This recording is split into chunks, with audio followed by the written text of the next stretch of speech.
या एक की पूर्ति नहीं भी हुई तो भी लिस्ट बनी हुई है और इच्छाओं की, तो कैसे हमें एक ये सेटिस्फैक्शन रखनी है, एक बहुत ही लॉजिकल अप्रोच रखनी है, कैसे अपने मन में भी अहंकार नहीं आने देना, क्योंकि ये इच्छाएं भी ज़्यादातर जो हमें हानि की तरफ ले जाने वाली इच्छाएं होती हैं वो अहंकार से ही जन्म लेती हैं। तो दासी के ख्याल में एक कहानी जो आ रही है आपसे साझा करेगी कि कैसे एक बार एक राजा था और उसकी प्रजा में एक भिखारी था। तो राजा ने सोचा कि इस भिखारी का बर्तन कोई नहीं भर पाता, वो आज मैं पूरा भर दूंगा।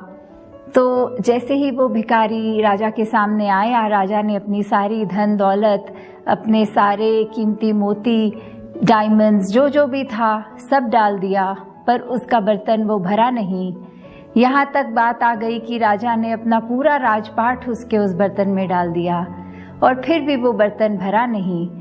तो फिर जैसे ही राजा ने उस भिखारी से प्रश्न किया कि ये आपका बर्तन, इसमें इतना कुछ डल गया फिर भी क्यों नहीं भर पाया, तो वो भिखारी ये बोला कि राजा, मेरा ये जो बर्तन है ये एक ह्यूमन डिज़ायर से बना हुआ है। ये जो उसका मटेरियल है बर्तन का वो इच्छाएं हैं और इच्छाओं ने तो ख़त्म नहीं होना। तो वैसे ही बात कि ये देने वाला दाता, ये राजा के रूप में अगर उसको सिंबॉलिज्म रखा, तो कैसे ये दाता भी हमको हर पल देता जा रहा है, पर हमारी झोली हम उस नज़र से एक उस तरह की इच्छाएं रखते हैं, फिर भी नाशुक्रे हो जाते हैं। एक अपना कंटेंटेड होने के तो बजाय शुक्राना तक नहीं करते, हमारी इच्छाएं बढ़ती ही जाती हैं। तो कैसे हमने अपने आप को एक उस तरह मन को भी काबू करना है, अपनी इच्छाओं को भी सीमित करना है। तो वही बात एक शायर ने भी अपने वर्ड्स में लिखा है कि हसरतों का हो गया है दिल में इस तरह हजूम, सांस ढूंढती है रास्ता आने जाने के लिए। तो हजूम एक क्राउड, एक गैदरिंग, उस तरह एक भीड़ का जो वर्ड है कि कैसे हमारे इतने हसरतें, ख्वाहिशें, डिज़ायर्स अपने हम ये मन में बना चुके हैं कि एक शायर के भाव की एक सांस भी अब अटक रही है हमारे शरीर में, वो भी खुल के नहीं ले पा रहे हैं, क्योंकि इतना कुछ हमारी इच्छाओं ने ही टेक ओवर कर लिया है। हम एक अपने इच्छाओं के तले इतना दब गए हैं कि सांस भी घुट घुट के ले रहे हैं। और सांस तो 1% मान लें रास्ता जैसे तैसे बना ही लेगी, पर कहीं ऐसे तो नहीं हमने इतनी इच्छाएं अपनी बढ़ा ली हैं कि हमने निराकार को ही दूर कर दिया है। हम एक मटीरियलिस्टिक इच्छाओं में अपनी इस जीवन काल जीते जी जो सिर्फ काटना है, उसकी इच्छाओं में इतने बंध गए हैं कि जो निरंकार अंग संग सदैव रहने वाला, उसी को भुला गए हैं। तो ये इच्छाएं भी अगर और सोचा जाए गहराइयों में, तो क्या हर तरह की इच्छा, हर तरह का डिज़ायर, क्या ये बुरा है? तो अगर हम उस तरह देखें कि आज अगर हमारी सेहत ठीक नहीं है, हम निराकार से अरदास करते हुए ये कि दातार सेहत बख्श दो ताकि हम दौड़ दौड़ के सेवा कर सकें, या कोई ऐसी इच्छा कि हम अपने कुछ परिवार के सदस्यों से कुछ समय से नहीं मिल पाए, वो मुलाकात हो जाए, इस तरह की जो इच्छाएं हैं या उनका, और एक जो डार्क डिज़ायर्स होते हैं, डार्क डिज़ायर्स और इन इच्छाओं में बहुत फ़र्क है। ये वाली इच्छाएं तो सिर्फ एक उस तरह कह लो कि खुशी की हैं जो हमको एक पॉजिटिव साइड लेकर जा रही हैं। वो फिर डिज़ायर्स ऐसे जो होते हैं वो किसी तरह एक नेगेटिव एस्पेक्ट में नहीं आते, पर जहाँ हमारा एक ऐसा डिज़ायर आ गया कि एक हमने अपने अहंकार को प्रबल इतना कर लिया कि हम एक इंसान से हैवान बनते चले गए। वो अगर सेहत हमारी ठीक नहीं, हम इसलिए ठीक होना चाहें कि आगे हम लूट मार करें, हम आगे और तबाही मचाएं, तो बात सिर्फ इंटेंशंस की होती है।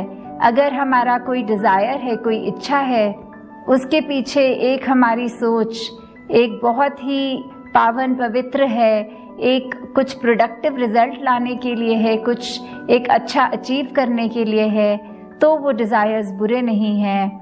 तो बात इंटेंशन की यहाँ आती है, हमारी सोच की, हम किस तरह लेकर जा रहे हैं। क्योंकि ये सारे जो डिज़ायर्स हैं, निराकार को ज़्यादा पता है हमसे अच्छा कि हमारे लिए क्या बेहतर है, और वही हमारे हिस्से आएगा। और पूर्ण करने वाला भी इच्छाओं को यही है। तो अगर मन में कोई इच्छा जन्म भी ले रही है, उसको हमने इस ब्रह्म ज्ञान के तराजू में डालकर एक अपने विवेक, इस चेतनता से सोचकर कि क्या ये मेरी इच्छा मेरे भलाई के लिए है, औरों की भलाई के लिए है, या ये इच्छा पूर्ण होते ही मैं अपना और आसपास वालों का नुकसान करूँगा। और कुछ इच्छाएं तो बहुत ही एक बेमतलब सी हो जाती हैं। जैसे एक छोटी सी कहानी भी है कि एक कुत्ता किसी गाड़ी के पीछे, हर रोज़ जब वो गाड़ी वहाँ से निकलनी, भौंकते हुए उसके पीछे रेस की तरह एक भाग कर पूरी अपनी एनर्जी स्पीड से भागना।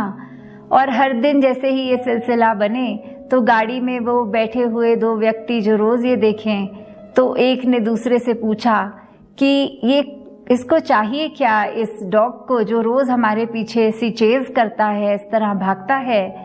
तो गाड़ी चलाने वाले दोस्त ने उसको कहा कि मेरे को ये प्रॉब्लम नहीं है कि ये कुत्ता रोज़ ऐसे करता है, पर ये सोचो कि अगर किसी दिन ये इतना ज़ोर से भागे कि हमारी गाड़ी से इसकी स्पीड तेज़ और हमसे भी आगे आ जाए, तो फिर क्या होगा, वो क्या अचीव कर लेगा जो वो अब नहीं अचीव कर पा रहा।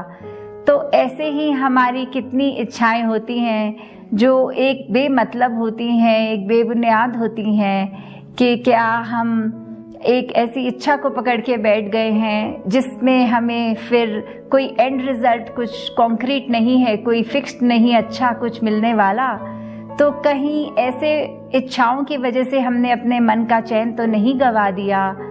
तो कैसे हम अपने आप को, जहाँ एकदम सत्सेवा का भी जहाँ बात आती है, तो वो निरीक्षित जो शब्द होता है कि एक इच्छा के बिना उस स्टेज तक लाना कि बिल्कुल डिज़ायरलेस भी नहीं कहना कि हम हो गए या उस तरह, पर एक जो करेक्ट बैलेंस होता है, एक वही विवेक की बात कि कौन सी इच्छा हमें उसकी तरफ एक एक्शन लेना है, उसको अचीव करना है, और कौन से को समझदारी के साथ इस ब्रह्म ज्ञान, एक पूर्ण गुरसिक अगर हैं तो हमेशा वो अपनी इच्छाओं को दूर करें, क्योंकि इच्छाओं ने तो चलते ही जाना है। और एक गुरसिक का तो काम ही है कि इच्छाओं पे अगर चलता रह रहा है तो किस तरह एक बैलेंस है कि ईगो खत्म होगी, ये बुरी इच्छाएं खत्म होंगी। तो बस दातार से यही अरदास हर एक के लिए और अपने लिए भी दासी के इस निरंकार का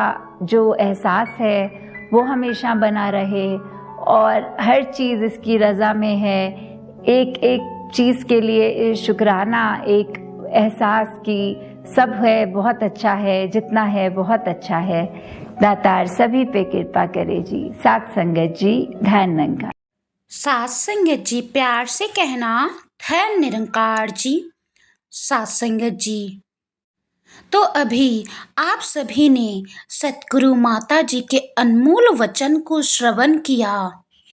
साथ संगत जी, इसी तरह के वचन, अनमोल वचन, सतगुरु माता जी एवं राजपिता जी के अनमोल वचन सुनने के लिए चैनल को सब्सक्राइब जरूर करें और दासी को आशीर्वाद दें कि दासी भी इन अनमोल वचनों को अपने जीवन में ढाल सके।